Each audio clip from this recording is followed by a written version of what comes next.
Well, Schoder, really excited to have you on the podcast. So you have been a big inspiration for me. Just watching your YouTube videos, I think that like when I was starting to want to create content of my own, watching your videos was a huge inciting incident for me. They span so much different subject matters. They're so eclectic. And I think it was just really cool for me to see like, oh, you don't need to be a doctor or have a master's degree to talk about these things. You could just read a lot of books and try to come at it with as much research as possible and then just have like an interesting perspective. And so I really appreciate you putting the work in, man. Oh, thank you so much. Yeah, that means a lot. I love hearing things like that. I kind of had the same thing with Nerdwriter, who's also another YouTuber, where I watched him and I was like, wow, he talks about a lot of different things. That's kind of what I want to do. And so, yeah, I just kind of went off the idea of writing and making things that I care about, no matter what the subject was. And that's how I started making all the different types of videos rather than just one single genre. Yeah, and like I said, it's cool how much subject matter you do tackle on your channel. You talk about things like the attention economy, the repercussions of morality that's demonstrated by Game of Thrones, and I think a lot of them, for listeners, you use TV shows often or things that are referential for people because they can understand it. But maybe a good place to start this conversation off would just be if you could just tell us a little bit about yourself, how you got started, and then what kind of got you interested in making these types of videos? Sure. Well, I had always been interested in sort of filmmaking or like theater. I got into theater when I was in high school. And so public speaking and getting in front of a camera was kind of natural to me. And so I was always kind of interested in the arts and filmmaking. I bought a camera when I was a freshman and played around with it all the time with my friends. And then I kind of got really interested in comedy sort of around my junior year of high school. And then comedy was like the only thing I could think about for years and years and years. And I went to New York to do stand-up, and I did stand-up for a while. And I think I talk about this on my channel, but I'm like, I didn't want to put in the 10, 15 years that you have to put in to become a stand-up or a really good one. You know, there's people who end up being amazing right off the bat, like Eddie Murphy. But most stand-ups have to go through the gauntlet for a long time to develop an hour-long routine can take years and years and years. So I decided that like my goals in comedy were to be interested in observation and like just the human condition. And I started seeing these video essays pop up on YouTube that were kind of about that did philosophical topics or topics about technology that were changing how humans interacted with each other. And I thought, this is kind of why I'm doing comedy. Like I like getting the laughs, obviously, and I like writing jokes, but I really like this too. And I can kind of accomplish all the same things. And I love philosophy. So I just started to think about topics that I'd be interested in making and started with I think it was my essay on David Foster Wallace, The Problem with Irony was my first one. And I just made it with no expectations. Just something that I was really interested in and decided to throw it out there. Yeah, that's a very short background of how I got into it. But I think I kind of progressed from having an arts background and being interested in philosophy and comedy, and it all kind of was the right soup for what I do now. That's a good way to put it. And I think it's funny too. I just watched that video, the problem with irony in preparation for this. It's the first video that I actually watched it just because I had read Infinite Jest. I think I'm one of like 5 people who's read it. I guess I'd be curious to hear like your take on what is the problem with irony. So I was obsessed with comedy, and so you learn how the sausage is made in comedy, and you start to really think about it really deeply. Some comedians are just naturally funny, like Chris Farley, probably hasn't really thought about what makes comedy, just is naturally hilarious. But I was really interested in how it works. And eventually I got to a point where I was like, man, maybe comedy has some like serious flaws that I don't like. And one of them was this, like the Jon Stewart Daily Show is amazing. It's so cool. I watched him every day as a kid and I loved it. And I thought that would be the coolest job.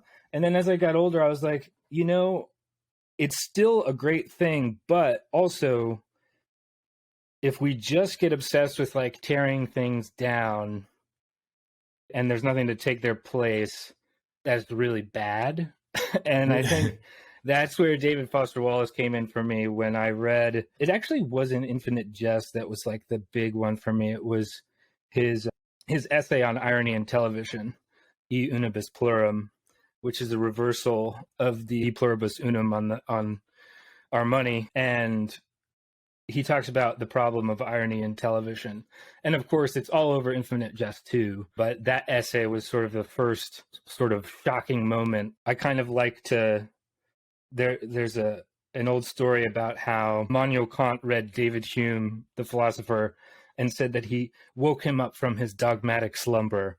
And I think reading David Foster Wallace was just kind of like a light switch turned on. And I was like, whoa, he's so right about this problem.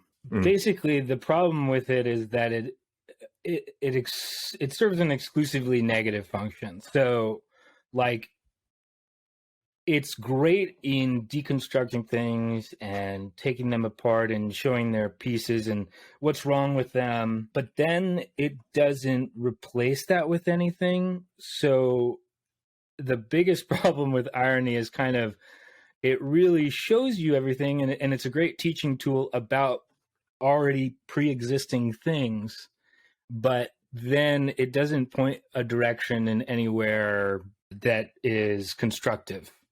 And, there is a sense in which irony can be constructive when, you watch Seinfeld or something, and when they do something horrible, the irony is instructive insofar as it's telling you that the good thing would be doing the opposite of what they did.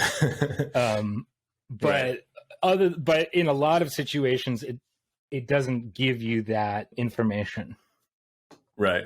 No, I agree with you. I think to maybe expand on what you said, like the problem is that it's like inherently negative. It serves an inherently negative function.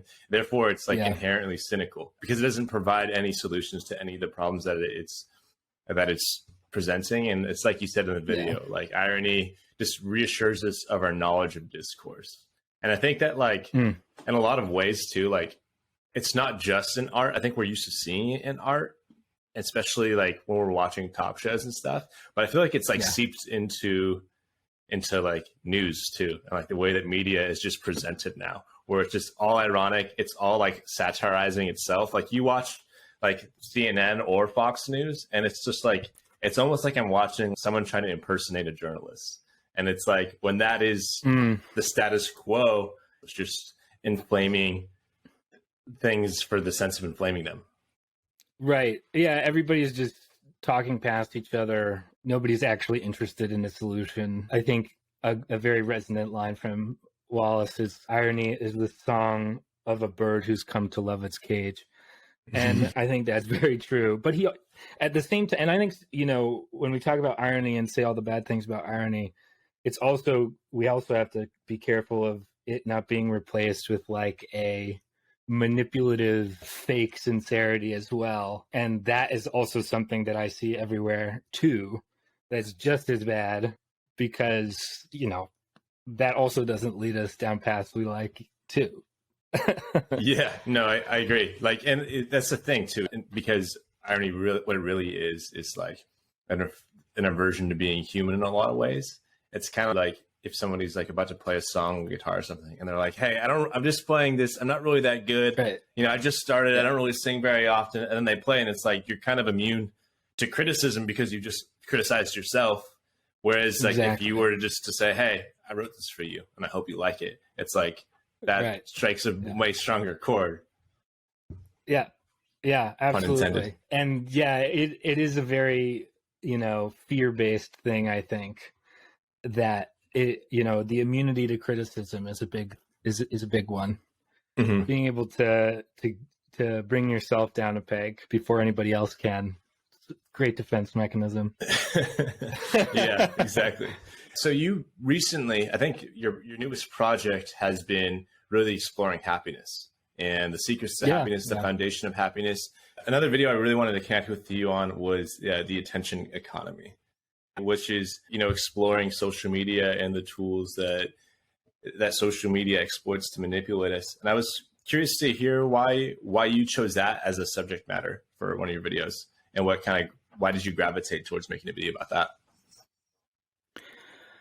Oh gosh, so many different reasons. One, I think it's one of the biggest issues of our time. I made it in 2015, maybe 2016, and it's only gotten more important as the years have gone on. Yeah, I just found that it was the driver of so many different things, whether it be political drama or, young people having mental health issues or, communities falling apart, things like that. Just a lot of different things that I cared about, friends becoming more distant, was all, not 100% tracked to, but at least partially tracked to this problem of how the internet is built, and just like a few major companies kind of running what we pay attention to every day.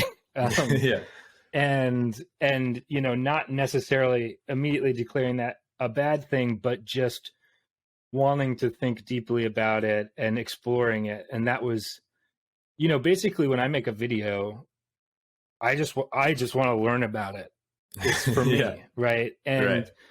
And my philosophy is, if I really want to learn about it, then someone else really wants to learn about it. And so I know that if I make it, there are going to be other people who are really curious about it. So that's like where I start in making a video. And that's where I started with the attention economy being like, matters a lot to me. So it's going to matter to, I think, a lot of other people. Yeah. And it's interesting. Like you open a video being like, sometimes I open up my phone and it feels like 45 minutes have passed, and it's like, where did that time go? I feel like everyone can relate to that, especially like the phone is like, it's a black hole in terms of consuming time. Sure. But I'm curious, like, to hear your perspective on, like, because you and I, we both also contribute to it, right? We both are content creators. Yeah. So do you ever feel like a conflict of like, I am also contributing to this? Or do you feel like because your subject matter is more of exploring or with the purpose to educate, that it's maybe not the same thing as trying to lock someone into an algorithm or an endless feed? Yeah. Yeah, by taking your latter point, I think I'd be too complimentary to myself. But I think, like, there's definitely always the tension of you are contributing to the problem you're talking about. And it's one of those just inescapable things, I think. And I wouldn't call it defeat. I would call it a necessity. You have to, if you want to do what I do, you have to participate. And so the only option you have is to make the environment better yourself. Like, that's the only option you have. You can't get rid of it. It's not going to go away. Like, you can try and make the services and the way people get paid better, subscriptions, and potentially in the future, crypto, we'll see what happens there, is going to be better than advertising. But yeah, you just have to take what it is and try and make it better yourself. I think that's all everybody can do, because you're not going to get rid of it. Yeah, I think that's a perfect way to put it. I like that a lot. Just like, if you're going to contribute, do it in a positive way. I think you can apply that to a lot of areas of life too. Definitely. Yeah. One thing I noticed was common and like a trend amongst your videos is, number one, they're very well researched, which I appreciate. I can tell that you put a lot of time into reading books. Spend a ton of time in that. Yeah. It's very apparent. Like you're referencing like handfuls of books in each video. So I really appreciate the research. But one thing I thought was interesting is that so often you're using cartoons to illustrate your points. So So you're using, like, I see you have a BoJack Horseman video, you have a Rick and Morty video. You did a whole video on why cartoons make great satire. I suppose that is the answer to my question, is that cartoons That's kind of the answer, yeah. Yeah, they're great for illustrating a point. But I was hoping maybe you could expand on on why cartoons are great for illustrating satire and illustrating points. Sure. So earlier you talked about how I use TV shows to talk about different topics. And one reason that any video essay will do that, besides wanting to connect with content people already know, that's already popular, is that it's a lot easier too. So when you can take a TV show and talk over it, that's a lot easier than making an original animation every second. So that's part of the reason why talking over TV is more popular. And then when you get cartoons are so versatile because they can talk about anything. If you can think of a topic, you can turn it into a cartoon. And it's just much harder to do that with quote unquote meat space filming things. Cartoons can illustrate any point that you want to make. And so when they make great satire, you can take little kids like in South Park and have them making really adult commentary. And immediately that whole world is put into really interesting situations that you can satirize, that you could never do with real human kids. Yeah. So cartoons, they're just really versatile. And so you can talk about so many different topics with them. Yeah, I like that. And it's interesting too that you use South Park as an example, because one of the things the creator said that I really liked was that it's not necessarily about the children or a family or any number of characters. It's about a town. And so in that way, that like whatever's happening in popular culture, they can kind of say like, how is that going to affect South Park, and kind of use it as a way to mirror the real world. Like South Park is really just a representation of Earth, or at least America. Probably America is probably more accurate, but I think that's one really cool thing that the South Park does specifically. Even though I don't really watch it very much. Yeah, it's great though. It is good. They're definitely masters of satire and just comedic writings in general. Like everything is a consequence of something that happened before. I think that's like a mark of good writing, when it's like consequences of actions. One of the overarching themes in your work is kind of dealing with postmodernism, and maybe a reaction to postmodernism in a lot of ways. It's kind of dissecting the way that we, I guess, ingest art, maybe, at least entertainment. And I thought what was really interesting is in your video about finding meaning in life with Rick and Morty, you talk about how, like, with postmodernism, I want to let you fill in the gaps here, but I'm going to try my best. Like postmodernism, the common tropes of it are a reaction to these big existential questions that we've had answers for so long. So like, for instance, like there is a God, there are ethical guidelines that we all should abide by. There is a purpose in life. And then we're left, I think, in the modern era, certainly my generation, I think one of the toughest questions that we grapple with is the fact that there is no objective meaning in life. And we're left to kind of figure that out for ourselves. So I'd be curious to hear, how has your research informed the way that you look at the world now, as opposed to maybe some people may have looked at it a few hundred years ago? Sure. Yeah. Postmodernism is kind of a tough word, because it started out as something with art, but then has come to mean basically that everything is relative in sort of pop culture. And that's a good place to start, at least, because that is where you start talking about the important things. I don't know. For me, I think the most interesting path, and I'm sure this path is taken by a lot of people, but when you're young, you kind of feel like you have, well, I guess it really depends where you grow up. But I had very solid ground below me. And, I was very tethered to the world. And then I think the more you get educated, the less tethered to the world you get, because you start learning about all these things. And then, especially if you learn philosophy, you really start to become untethered from the world, because you're like, whoa, nothing is certain at all.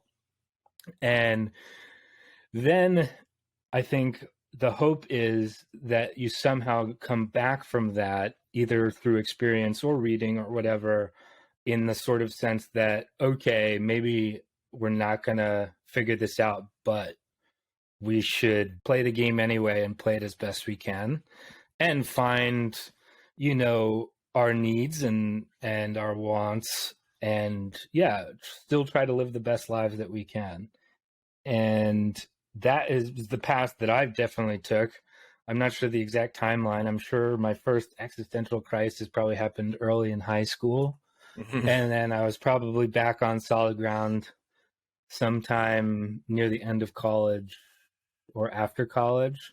And in between there, bouncing all over the place. But yeah, I think for me, all the videos that I've made, part of the reason was because a lot of learning those different things are the things that brought me back to like loving life. And in my about page on my YouTube channel, I talk about this concept of re-enchantment, and it refers to this term of disenchantment that is blamed on science by a German sociologist, where he says, like, basically when science destroys all of our stories and mythologies, the world becomes disenchanted. And then with that disenchantment, meaning disappears and people have nothing to really tether themselves to, and everything becomes kind of relative. That is definitely, I think he's right about that. And so I think right now, the project of society writ large is re-enchantment. And it's been a long time coming, and I think a lot of people are working on it, and it's going to be a long project. That's kind of the path that I took with it. Yeah.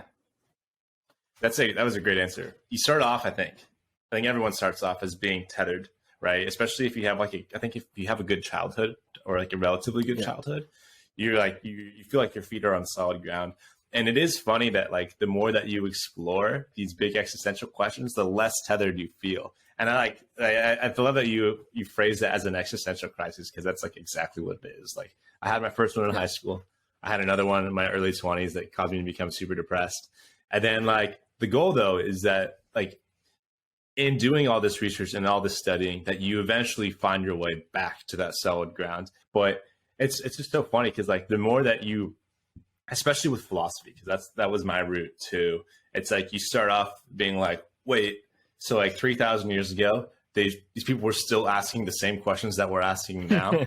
And then like you explore the different theories, and then it kind of challenges you, and then you find stuff that you really gravitate towards. So like for me, it was Stoicism. I talk about it all the time. But I love the idea of the societal project today is being re-enchantment, because I completely agree with you. It's like trying to navigate how we can find purpose despite there being no objective purpose.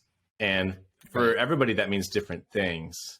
But I do think that re-enchantment is the ultimate goal. And I think a lot of it comes down to human connection and just being able to find beauty in the way that we interact with each other, and the way that we interact with the world and life itself. I think it's at least a good step forward. At least a good first step is trying to focus on those things. Definitely. The re-enchantment project is all about re-infusing things with meaning after they've lost that meaning, and maybe not giving meaning back to the things that held it, but maybe creating new things, new paths that work in an extremely pluralistic world where there are so many different cultures. Finding things that connect people in a really pluralistic world is really hard, and I think that's why this project is really hard. Yeah. And you mentioned as science as being like the contributor to disenchantment, which I like a lot, because it's funny. I think it was Stephen Hawking that was like, philosophy doesn't really serve a purpose anymore, because like now we have science. And it's like, it's funny because it's like, that's where all the science comes from, is philosophy. It's like, we have these ideas, we test them, and they spin off into different sciences. It's like physics was an idea before it became physics. It totally neglects like philosophy of science, which is so important. Philosophers are so good at pointing out holes in current science. They're really good at saying, this doesn't make sense. Like, there's something wrong with this study, this project. Yeah, and like also like I think like when we think of philosophers today, we think of like the guy that probably is a little too self-serious and wears a suit every day to his college course. But like the old philosophers were scientists, like Aristotle was like a zoologist. He was a teacher and educator, and he was like all these different things. Marcus Aurelius was an emperor, and he liked to hunt. Like there's boxers and stuff. So I think that like trying to put philosophers in this box of being like one type of person isn't really fair. Yeah, I come from the opinion that you live long enough, everybody becomes a philosopher. I don't put gates around philosophy at all. Yeah, I like that a lot.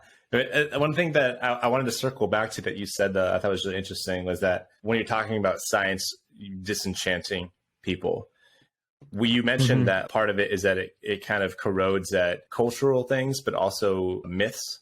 And one of my favorite myths, it comes from Greek mythology, and it's the myth of Sisyphus. So like for listeners, Sisyphus was, I think he was like a king of Corinth in Greek mythology, but basically he cheated death twice. And as a punishment, he was sentenced to Hades or hell. And his punishment was that he had to roll a boulder up a hill every day. But once he got to the very top, it would roll all the way to the bottom and he had to start it over again. And Albert Camus has this idea of like the absurd being like, we all want meaning, but there is no objective meaning. And it's like the absurd is that gap in between. And his idea is that you have to imagine Sisyphus as being happy because he has to find meaning in the labor despite being doomed to do the same thing over and over again. That's like a great metaphor for life, is that like you said, reinfusing these things that we enjoy with purpose for the sake of having a purpose. Definitely. Yeah, I love the myth of Sisyphus. It was actually the first book that solved my first existential crisis. When I went to like a teacher of mine, he said, read this. It'll either help or make it much worse. And it ended up helping a lot. And I love the specifically of Camus, what he's trying to say with it. And the only problem with the myth of Sisyphus is that it kind of takes the worst case scenario, which is still being happy with like rolling a boulder up a hill, which is like, it's totally getting across the right idea. But yeah, we should push it a little further and say like, that even though we don't find meaning, we should focus on things that are more conducive to meaning that we can find, rather than saying like everything is super meaningful, which, is possible. It's kind of part of the Buddhist enlightenment thing. But I also think it's really good to really focus on specifically things that are more conducive to meaning. But yeah, overall, the myth of Sisyphus is great. I love it. Mm-hmm. And it just kind of like illustrates that like these myths exist for a purpose. They're not just like, they were stories that they told to entertain each other, but like a lot of these things that we are really quick to disregard as being myths or like just stories. Like, I think there's a lot of wisdom in them if we're willing to pay attention to it. But on that note, I would be curious to learn a little bit more about what philosophies you've gravitated for, because I know that that's one thing that we have in common. We're both very interested in philosophy and reading about it. What philosophies do you gravitate towards, and who do you really like reading and paying attention to? Yeah, so I also love Stoicism. I have always gravitated towards humanist philosophy and ancient philosophy and American pragmatism I like a lot. Anything in the analytic tradition of philosophy, like arguing over language and stuff, I don't really care about. But I am most interested in, I guess, what you might call the good life philosophers who talk about like what is excellence, what is happiness, how should we act, and ethics and things like that. That's always been the most interesting stuff for me. Metaphysics and like what stuff is made of has never been my thing. I would just say like, Stoicism, Buddhism. David Hume is one of my favorite philosophers. Montaigne isn't usually called a philosopher, but I call him a philosopher, and I love him. let's see, Aristotle's the philosopher where you read him once and you're like, okay, there's got to be something that's bigger than Aristotle, and then you go all the way around and you come back and you say, oh, actually Aristotle is like the most legit. Yeah. You always come back to him. That's just how it happens. Yeah, so the ancient Greeks and the Stoics and Buddhism, I would say, are my favorites, and then several of the Enlightenment philosophers. And then I guess most recently I've fallen in love with a philosopher named Dan Habron, who is still alive today, and he is a philosopher of happiness. I love to hear you expand on what you like about him. I do think that's funny, like Aristotle, your point about Aristotle is so spot on. Especially I think when it comes to ethics, for me, I think like no one has really come up with a better equation than the golden mean, which is like, for listeners, it's like if you imagine there's like a line, you could have like courage on one side and you could have cowardice on the other side. And every trait that you can have has an opposite. It's like the yin and yang. And if you're too cowardice, you're a coward. But if you're too courageous, you're reckless. And it's like trying to find the golden mean between every positive attribute that you can have is like a good map for how you should behave. But what was the philosopher that you mentioned being like really, really into recently? His name's Dan Habron. He's a philosopher at St. Louis University, which has an all-star philosophy department. And he is a philosopher of happiness. And the reason I love him is, number one, his philosophy is really accessible. Number two, he's like pretty funny when he writes. And number three, he writes with such clarity about the subjects that he's talking about that you're just blown away at like how concise he is about the subject. And the reason I fell in love with him, though, was because, I've spent a large portion of my life reading all these philosophers who talk about happiness over and over again. And then I read Dan Habron, and he just like, I personally think he has this book called The Pursuit of Unhappiness. And I think it nails down the subject better than anything I've ever read. And he even comes up with a new definition for it that I think resolves a lot of the problems around the subject too. And another thing I love about him is that he has a strong focus on community. So when you talk about happiness, you often have this thing where people are saying, oh, it's, happiness is a choice. If you just believe it, you'll get it. And I think there's a lot of truth to it, but it always misses this really key component of community. And he talks about that in great depth. And I would say he and I are very similar in our worldview about like what makes humans happy. And so that's probably why I love him, is that he reinforces how I see the world partly. Yeah, I like that. It's funny. I've been really getting into this idea of community lately because I think that for a long time for me,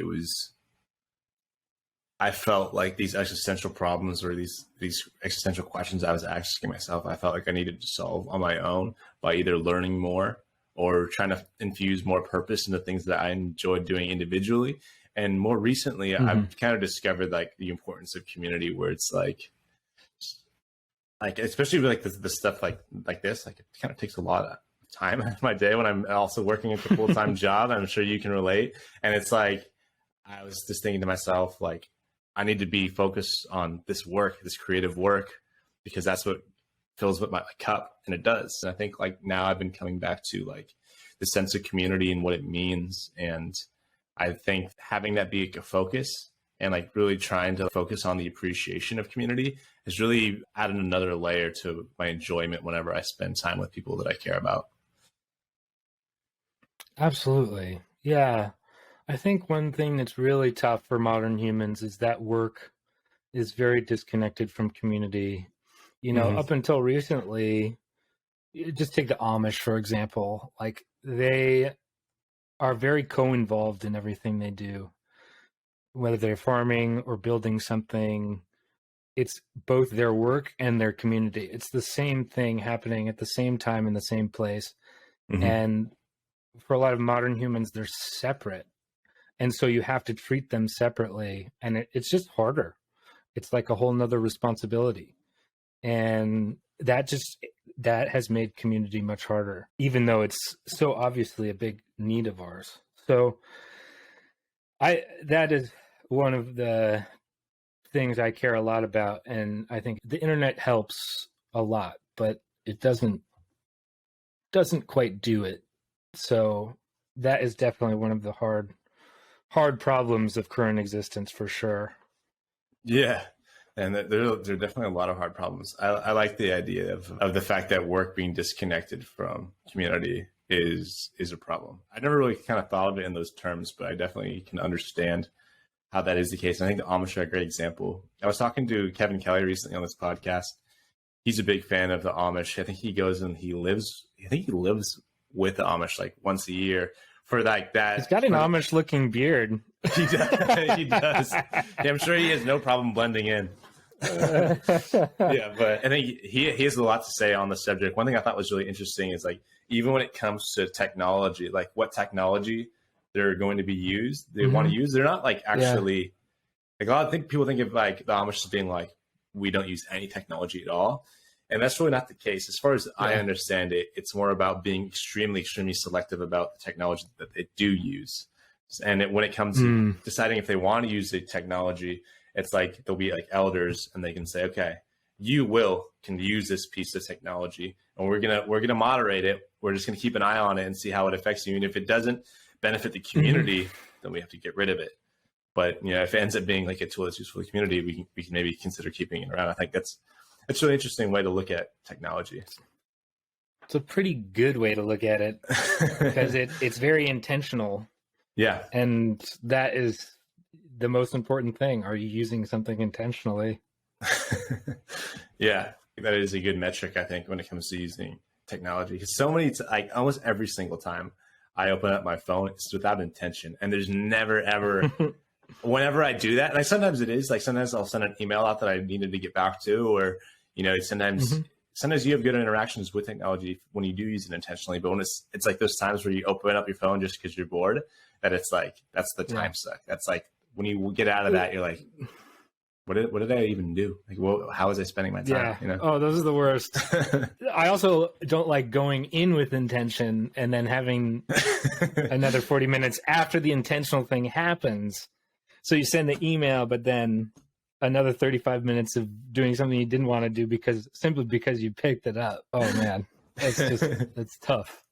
That's totally tough stuff. Oh yeah. So you talked a little bit about happiness earlier, and I thought this would be maybe a good point to kind of pivot to the subject matter, because for listeners, you have kind of pivoted from maybe short form content where maybe it's like around 10 minutes exploring a singular topic, to these really long form videos close to an hour, 45 minutes to hour long, on the subject of happiness, the foundations of happiness, the secrets of happiness. Yeah. And so I'd be curious to hear from you, like, what caused you to pivot to more long form content? And then why did you pick happiness as the subject matter? I picked happiness as subject. I'll answer the second first. I picked happiness as the subject because I only really want to do evergreen topics. So topics that someone watches in 15 years, it'll still be relevant to them. And I've always really been interested in the subject.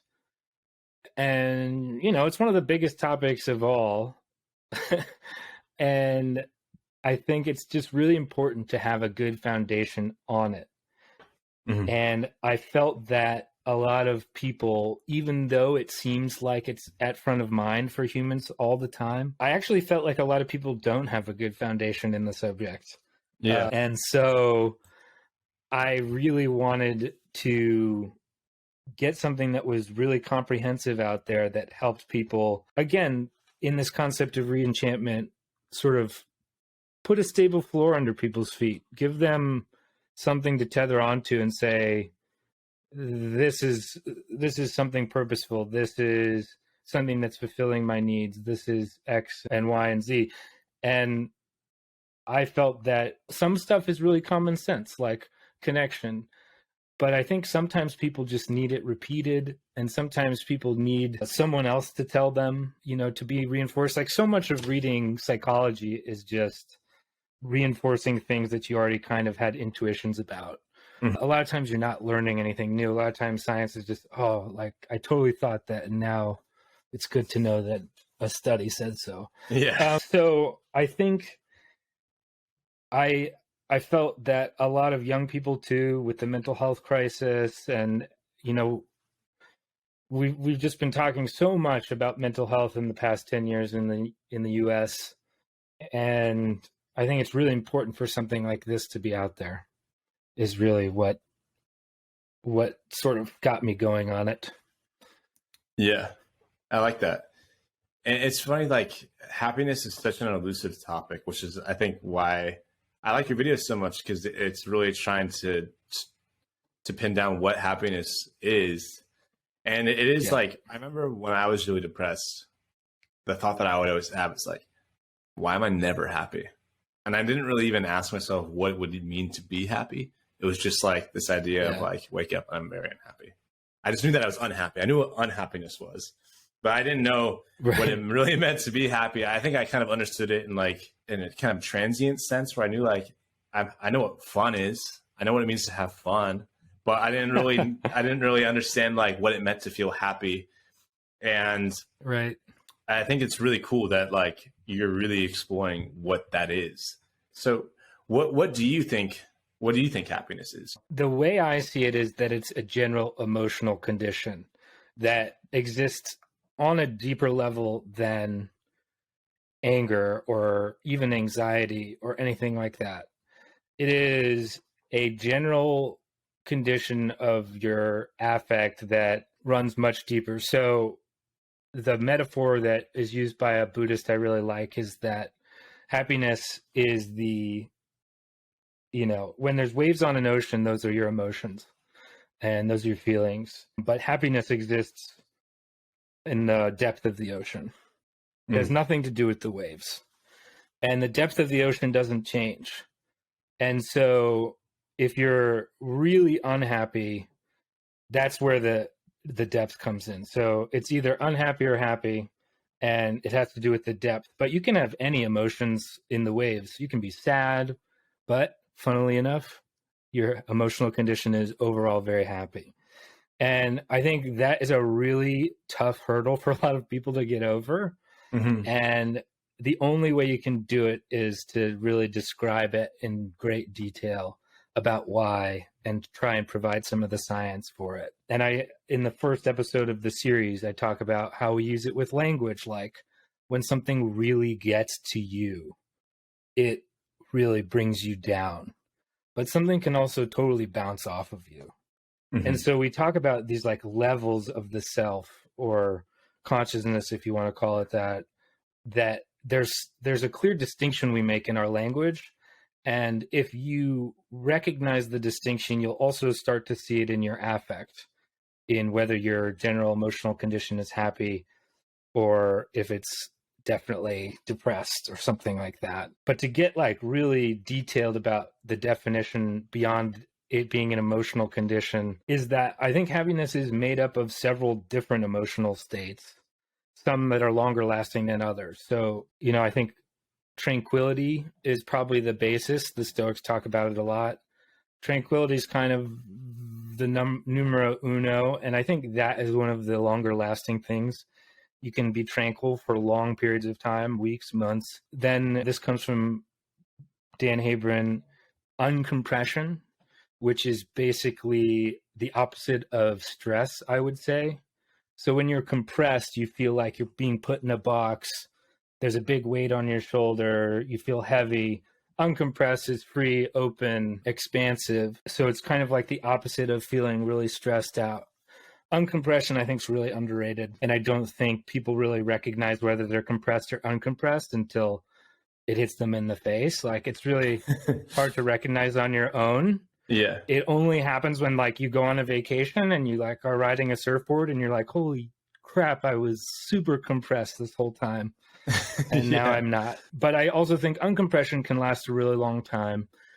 I think only with a lot of practice. I think uncompression is one of those Buddhist things where through practice, things start to compress you a lot less. And then another major one, I think, is confidence. And again, confidence can be very contextual in terms of what you're doing, like, golf course.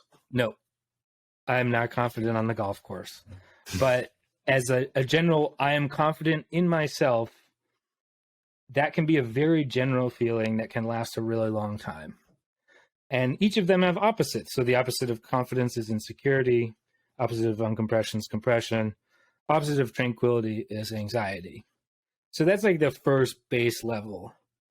And that's what is kind of categorized as attunement or being at home. You feel at home in your life. You're not sort of under attack. You're not unsafe. You feel good in the place you're at. Feeling at home in life is big. And then the next level up is what you might call engagement. And that's flow and ennui. So are you really engaged in what you're doing? Are you experiencing flow? Are you loving the activities? Are you interested in, or are you totally disconnected? Do you hate everything? Or you don't want to do anything? Ennui. And then exuberance and depression. So there's this great book called The Noonday Demon about depression. And this guy, Andrew Solomon, says a lot of people think the opposite of depression is happiness, but it's actually exuberance. And I think philosophers generally agree on that. And so exuberance is really hard to define, but we know it kind of naturally. I tend to think of people like Jack Black, who just like are totally like pumped about every moment and are really genuine about it. And exuberance is the kind of feeling of like just loving every moment that you're experiencing, no matter what it is, sort of an overflowing. And then we all know depression, the opposite, totally fatigued, not pumped about any moments. And then you get to like the more surface level, what I would call the American version of happiness, which is joy and cheer. And that's the visible aspect of happiness, which is you see smiles, you see laughter, you see frowns, which is like the opposite of joy, sadness, or cheerfulness and irritability. You see these things, right? And that's why I think that's why everybody's stuck at that upper level. That's what happiness is to everybody. And what happens is then you end up with everybody thinking happiness is this like really childlike, naive thing where it's just, we're always so joyful and cheery. Yeah. Which like is a part of happiness, but happiness in its entirety, no. Like, not at all. And I think it's why studying Stoicism and Buddhism is great, because Buddhists talk a lot about joy for sure, but they also talk about peace. And they talk about inner peace being sort of more important for happiness than smiling. And I think that sort of inner peace or tranquility is closer to what is the real happiness than joy and cheerfulness in the American sense. And those are like, I think, the main components when you really lay it out. There's definitely other words that you could throw in there, but I think that covers a lot. Definitely does. That was a great answer to the big question of what is happiness. And I'd like to unpack it a little bit more. To your point, I think that like the surface level of joy and cheer, that's totally how I think a lot of people understand it. It's like the expression of happiness. But I would love to kind of dive into those first three that you pointed out, which was like the first one. Like it's kind of like we talked about with Aristotle, the golden mean. It's like with tranquility, you have tranquility on one side, and then you have anxiety on the other side. And I think that's like where I spend most of my time trying to figure out how do I get more to the tranquility side. Sure. But the Stoics, what I like about them a lot is that they had a word that I think is still from the Epicureans, which was ataraxia, which is like this feeling of being undisturbed, this sense of calmness that is like an emotional condition, an emotional state. And that's like the ultimate goal. Like a Stoic sage would be somebody who has achieved ataraxia, which from Buddhism would be enlightenment, which is like the state of perpetual tranquility, where they can experience tragedies, they can experience pain, they can experience all these different things, but their emotional core, like to your example, like below the ocean, stays calm and it doesn't really change, Right. which is what I like so much about it. And then to kind of discuss your point about compression, I like your idea of like, it's when you're on a vacation on a surfboard that you realize how compressed you are. I think that's a perfect example. And I think compression is the sneakiest one because you don't realize you're compressed until you're uncompressed. And it's kind of reminds me of like, you hear these stories about people who became doctors or lawyers because their parents wanted them to. Like, to me, that's nothing is more compressing than that, is like being stuck in an area of your life that you didn't choose for yourself. Right. 100%. Yeah. So how do you kind of navigate those areas of like tranquility and compression? And I believe the last one was exuberance. Like, is there anything that you do to maybe focus on improving your tranquility or feeling more uncompressed? Is there anything, exercises that you do, or how do you kind of keep it top of mind for you? You know, there are more general practices like philosophical practices that are good. I've always liked the stoic one of zooming out, like, you know, where you're in a hairy situation and then like, you know, you close your eyes and then you just kind of zoom out and then you can kind of like in your mind's eye, look at the earth and be like, really? Are you really upset about this?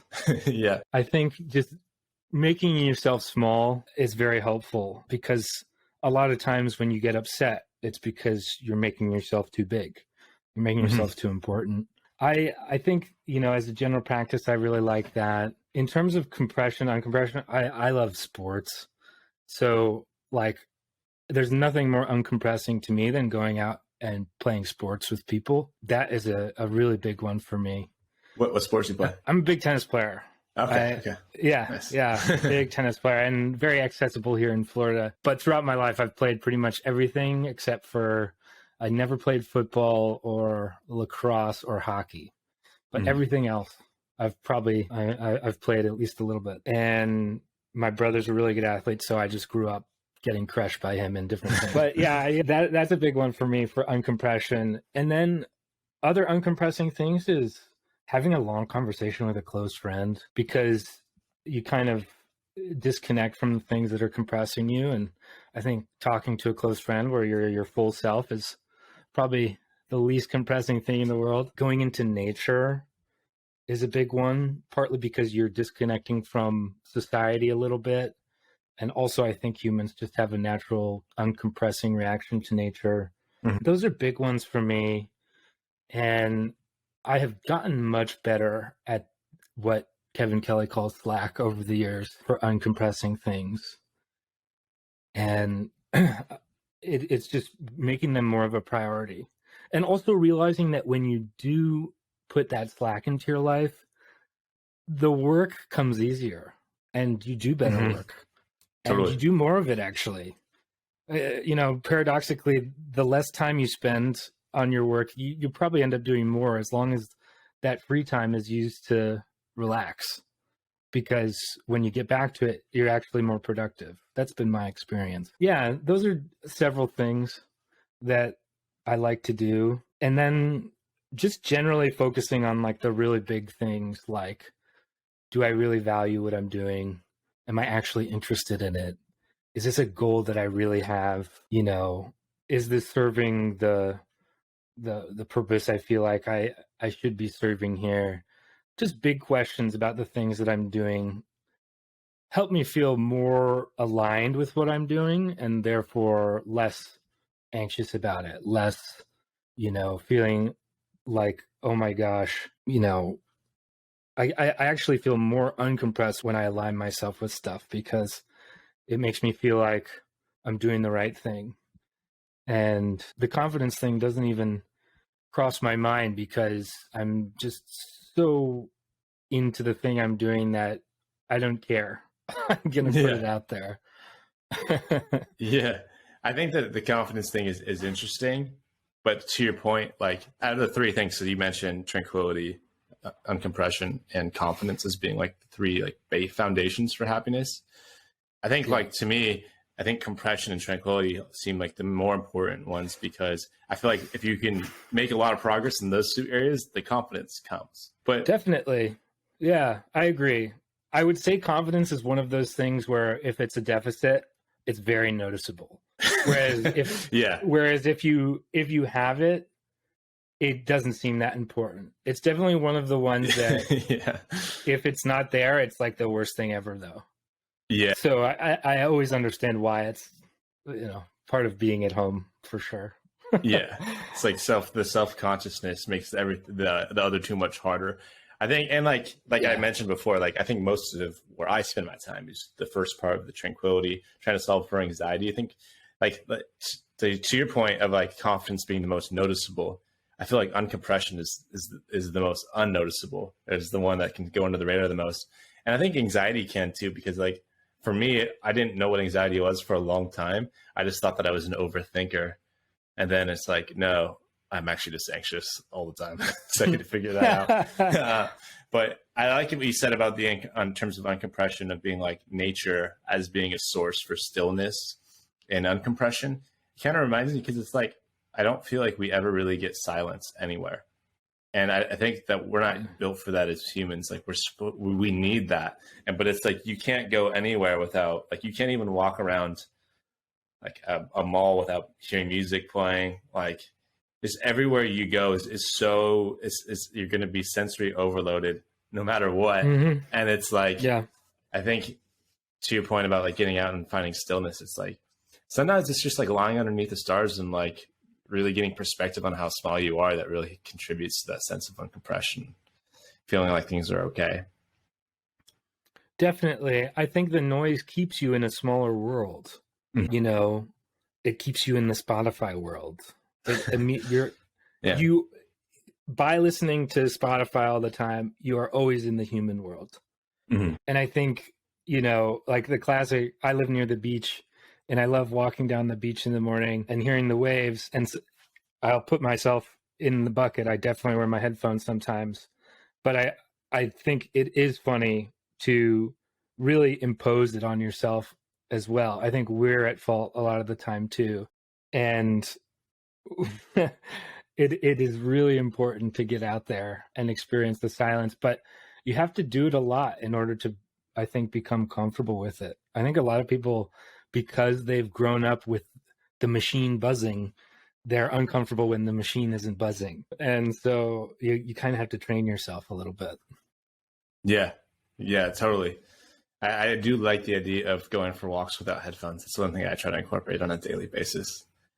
And you mentioned long conversations with friends as being a good source. I agree. I have a friend, his name's Case. He'll probably listen to this episode. And one of the things that we often circle back to is this, like, so many of the problems I think Americans have are problems of abundance.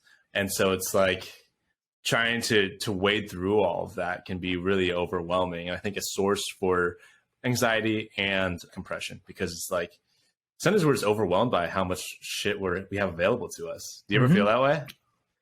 Absolutely. Absolutely. There's a great book called The Paradox of Choice, which talks about a big issue in modern life is that freedom of choice is so important to our well-being.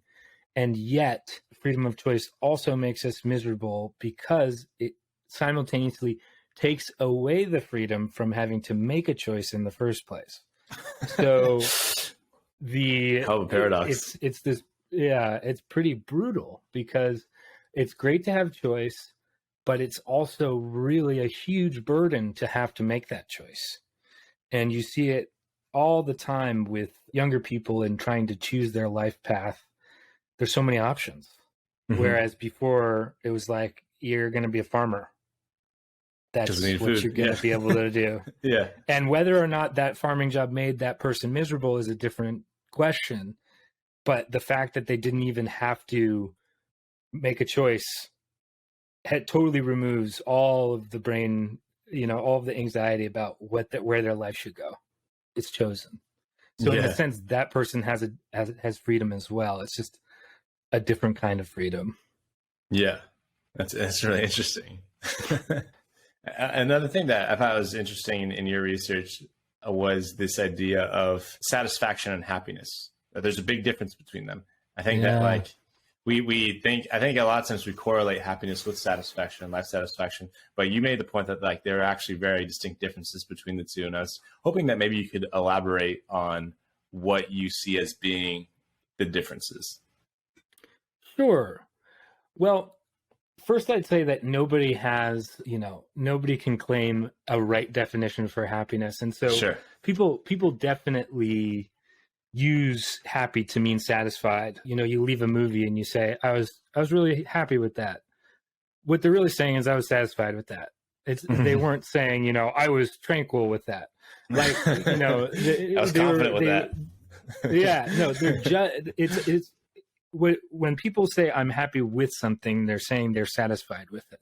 It's a judgment, right? So anytime someone's satisfied with something, they're making a judgment about something, which is very different from the emotional state of being happy, right? You can make a judgment in all kinds of different emotional states. And in fact, your emotional state is probably influencing that judgment. So they are different. And a lot of times when people ask if they're satisfied, they're thinking about their goals. I will never be satisfied until I'm a successful comedian. But that person could also be really happy every night they're doing comedy, but they're not satisfied, right? I will never be satisfied until. And so somebody can be happy but not satisfied. And someone can also be very unhappy and say that they're satisfied. Humans are very good at rationalizing things, but you could say that you're very satisfied with making it your way to the Supreme Court or something, but you're totally miserable. And people might even say, wow, that person lived a really satisfactory life because they met what is seen as success. And so a lot of times satisfaction is connected with success and happiness not necessarily so. But one of my big goals with the series is to show how they both can exist at the same time. And it is I think a big problem in culture to see them as they are definitely different entities, but they're not opposites. And I think a lot of times in culture, people say, well, you don't want to pursue happiness because then you can't pursue excellence. And I think that is just so misguided, so totally misguided. And so, yeah, a big impetus behind the series is actually hopefully being able to show that both can exist, but they are definitely distinct concepts. Yeah, I think the way that you articulated it was really effective. Like the idea that the satisfaction is more of a judgment than an emotional state. And I think you used money as an example, but I think money is the perfect example where it's like you can't buy happiness, but money does provide some level of satisfaction because if you have enough of it, I think it's like 90K if you're in America, it starts to plateau because like you're satisfied. I think with like a certain amount of money, you can not have to stress about money, which is great. That could be a source of unhappiness or at least some sort of stress, anxiety. But if you have your house paid for, you're not really worried about bills, you could put food on the table, all these different things. It's like, then that's when the happiness kind of needs to be factored in. It kind of reminds me of like, I don't want to use him as an example, but I will anyways. Like it kind of Trump reminds me of somebody who's like, probably satisfied but very unhappy because like he has all these things taken care of. His ego satisfied, he was the president, but like you can't convince me that guy's happy because he's so clearly not. Yeah, no, he definitely doesn't strike me as a happy guy. And I would even argue, not to contradict your example, I also don't think he's satisfied either. I think that's just the way he is. But yeah, no, I think I think you're making the right sort of general example is that it's classic of a highly successful person to be satisfied and miserable. Yeah. It's a classic trope. You see it with artists all the time.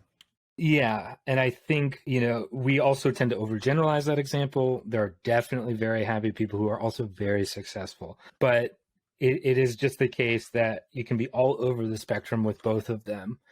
And so it is something that I think you need to be able to focus on both, because I also think satisfaction is really important too. When it comes down to brass tacks, if you we're fighting for the rights of a certain group, and you would only be satisfied until that group got their civil rights, let's say. That might not necessarily lead to the happiest life, but at the end of the day, being satisfied with what you did to pursue those goals is, arguably more important than being happy. And so there are things that you run into where satisfaction does become really important, even more important. But I also want to make the very strong claim that they can always exist at the same time. I think of Desmond Tutu as a great example. Talk about a guy who has witnessed atrocity after atrocity. And if you watch him in an interview or something, he is like the most joyful man on the planet. Mm-hmm. And so I think it's really important to recognize that ethics and joy and happiness are not always these things that are so easily disconnected. As with success. Interesting. Yeah, he's a great example for sure. And I was curious to get your perspective, because in your videos you talked a little bit about genes playing a role in happiness, and like two sets of identical twins are going to end up with a pretty similar general, like if you were to put on a scale 1 to 10 happiness scale, like they're going to be pretty similar numbers, which fraternal twins might not. And so I was curious, like, what in your exploration of happiness, what role do genes play? And then I'm curious also to hear a little bit more about, like, how does the brain affect happiness? And then also, how is the body affected by happiness? Is there anything that are those also not so? I don't think those are also very easily disconnected, but I'm curious to hear your take on it. Yeah, absolutely.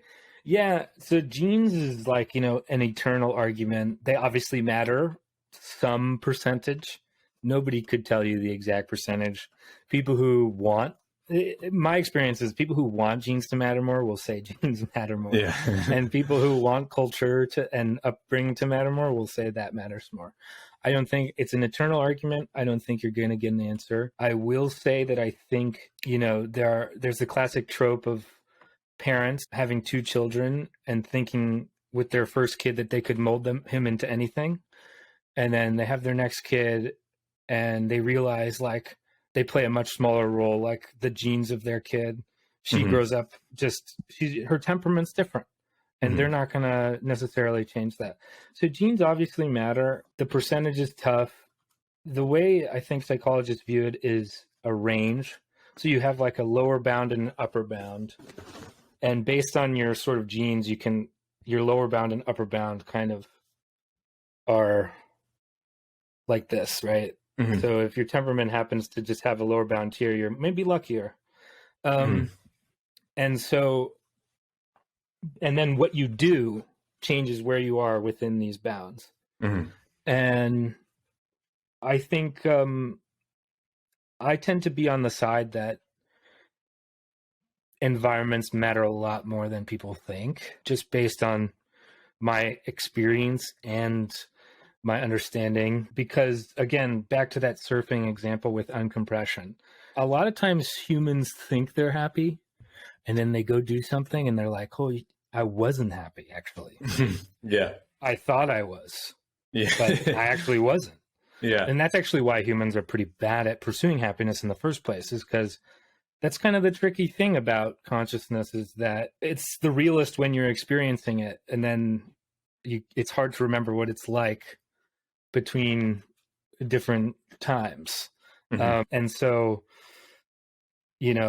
when you all of a sudden feel totally different in a different environment, you're like, wow, okay, maybe I wasn't all that happy. So I think environments matter a lot more than people think. But yeah, that's an eternal argument, but genes definitely matter. Is the answer. Yeah. No, definitely. And then, like, I imagine too, like your body also plays a factor too. It's like, if you don't take care of your body, I think that also contributes. So it's like I've been trying to be sober more often than I used to be for that reason. Sure. Because I think that, I don't know, I'm much less enchanted with the idea of drinking than I used to be. Because I think that I find it to be like a source of unhappiness. largely, even though it can be really fun to do at times. I think that's a natural progression, honestly. Yeah. At our age. Yeah. But yeah, I don't know if you've ever heard or read the work of Lisa Feldman Barrett, who's like a big time neuroscientist. But to kind of answer your question about the brain body connection, it's literally like the same thing. So basically, the idea, it's this concept interoception. You know, your brain is born into this black box, the skull, and it doesn't know anything. It's just like receiving signals and trying to figure things out from that. Mm-hmm. And so it changes your affect, how you feel, based on signals that your body is sending, right? Mm-hmm. It's trying to figure out it's trying to get your body back into a neutral sort of homeostatic place, Mm-hmm. usually. And so it's just like making you feel different ways to try and get you back to a homeostatic place. Right. And interoception is this idea that you have like basically a budget in your body. It's like a really simplified way to say it. And if your budget is really low, the likelihood that your affect is going to suck and you're going to feel like shit is higher. And if your body budget is in excess, you're more likely to feel better. And your body, like how your body is and how recovered it is very, very closely connected to how you like what you feel day in and day out. And it's all one system, whether it be biological, physical, psychological, social, it's all one thing happening, right? Like the psychological affects your biology affects your psychology, and everything's affecting your body budget. Everything you do. So it's one of those things that you'll never, I think, be able to figure out all the variables that are affecting your budget in every single moment, but because it's more of a soup, I think, with different ingredients, but it's good to focus on like the really big things that are happening to try and maybe get those things away from taxing your budget and adding things that enhance your budget, like calling your friend. Yeah, getting enough sleep. Stuff like that. Getting enough sleep. Yeah, if anybody wants to feel happy, you got to start with the physical stuff. You just have to. So I know we're coming up on time here. I have some questions that I wanted to ask you, questions that I try to ask everybody. The first one is, if you can go back in time, give a piece of advice to your younger self, it could be on happiness, it could be on whatever you want it to be, what would you tell yourself? I would say be more curious about everything. I definitely had a gap, I think, in my life when I was younger where and I think this might happen to everybody actually, but I was definitely the disconnected teenager who thought everything was bullshit. And I think it would have been very helpful to have been told that like there's a lot of really cool things out there if you just care enough to be curious about them. And yeah, spend your time trying to learn as much as you can about everything and really focus on the stuff that resonates with you. Okay, I like that. I think I could have probably benefited from that advice as a younger version of myself as well. Yeah. And then I just wanted to ask, this is probably lends itself to a more expansive answer, but what is something that bothers you about the world that we live in today? And then what do you see as maybe a potential solution to that problem? Well, it's so funny because it's like literally, it's not going to be very surprising. I think what really bothers me is just like the pervasive negativity that we all experience every day. And I just don't think it's necessary. Like, I'm not someone who's all rose-colored glasses and it's like, nothing's wrong. But I also find in my experience that a lot of the most negative people tend to be like the least active in fixing things. 100%. And so I just don't buy the argument that like we can't be more positive and optimistic about things because they're so bad. We need to be honest and real and take them for what they are. In my experience, you can be optimistic and positive and also take things for what they are and be real about them and try and fix them. And yeah, I just think we have to be careful because on social media and media in general, they definitely affect how people feel psychologically. Mm-hmm. And I think we need to be really careful because I think it definitely puts us in a cycle of like a potentially self-fulfilling cycle where the negativity feeds on negativity, becomes contagious, and then we actually don't accomplish what we want to do. And again, I don't want to be all rose-colored glasses about it, but I do think it's like in excess to the point where it's totally destroying us.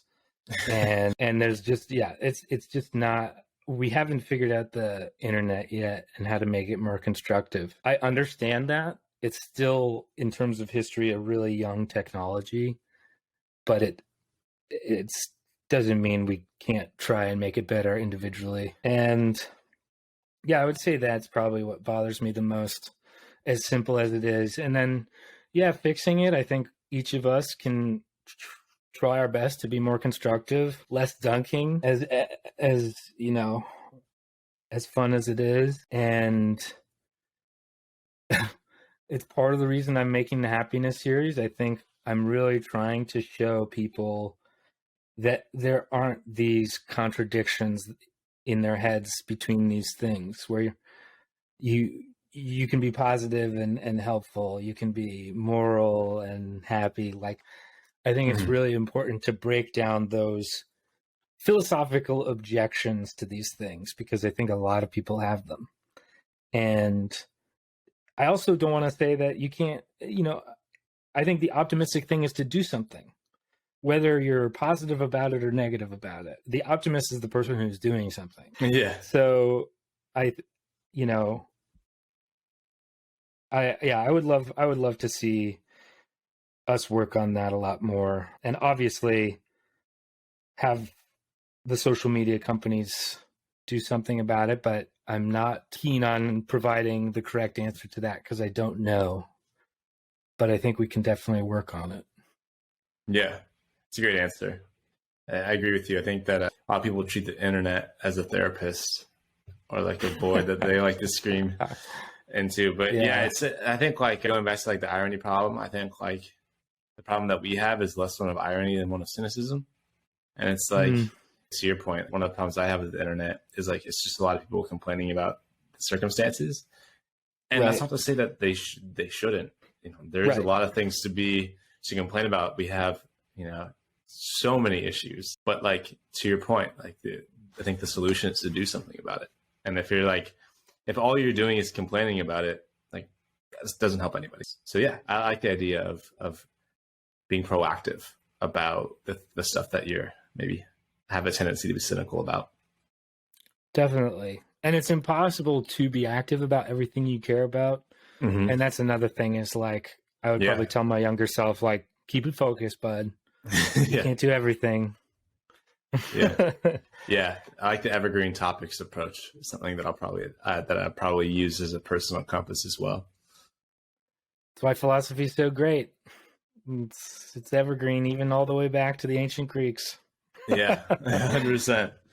Well, dude, so good to have you come on the podcast, man. I think this was a long time coming. You were one of the first people I told that I wanted to do a podcast. So it's really cool to have you on the show. Let me give you a round of applause. So really appreciate you coming on, man. Thanks for having me on, Johnny.